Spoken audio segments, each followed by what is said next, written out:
गोपालगंज से बीजेपी के सुभाष सिंह आगे चल रहे हैं। ये जानकारी गोपालगंज से आगे चल रहे सुभाष सिंह।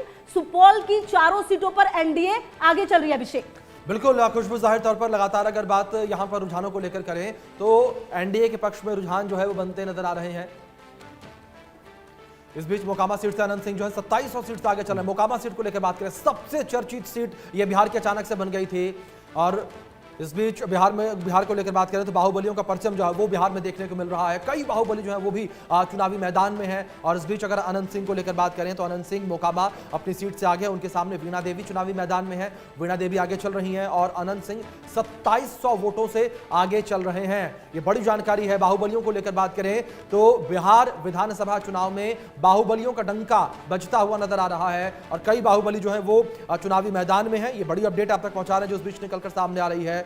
और इस बीच जिस तरीके से रुझान निकलकर सामने आए हैं, लगातार यहां पर अगर बात करें तो एनडीए लगातार आगे चल रही है। खुशबू, बिल्कुल अभिषेक, और देखिए लगातार हम अपडेट्स तो आपको बता ही रहे हैं। चालुक सर, ये जो बाहुबलियों का रहा है, इसमें तमाम पार्टियां ये कहती है कि अरे हम नहीं देते टिकट, वो ज्यादा देते वो कम, लेकिन हमाम में सब नंगे हैं। हर पार्टी अपने हिसाब से इस्तेमाल करती है सर चीजों को।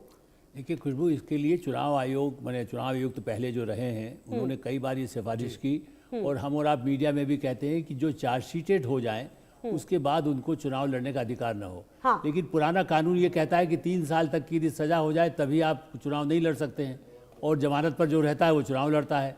इसलिए देखिए अनंत सिंह अभी ताजा गंभीर मामला था, उसके बावजूद वो आगे चल रहे। ये इस बात को साबित करता है कि पार्टियां भी एक जो कानूनी पेच है उसका फायदा उठाकर सब अपने उम्मीदवार खड़ा कर दिए। तो जेडीयू के है, नीतीश जी के आदमी है, ये भी नहीं कह सकते ना, ये जबकि अलग बात है कि वो दूसरी पार्टी में भी रहे हैं। ऐसे लेकिन ऐसे बाहुबली चाहे यूपी हो, बिहार हो, दूसरे प्रदेश हो, इनका यही सबसे बड़ा दुर्भाग्य है कि जिन पर मर्डर के चार्ज हो, रेप के चार्ज हो। देखिए सामान्य राजनीति में तो यही होता है ना, प्रदर्शन के लिए कहीं जेल चले गए, कभी और काम के लिए चले गए, किसी और छोटे मामले में किसी ने झूठी शिकायत कर दी। लेकिन जिन लोगों पर गंभीरतम आरोप हो, पूरे गांव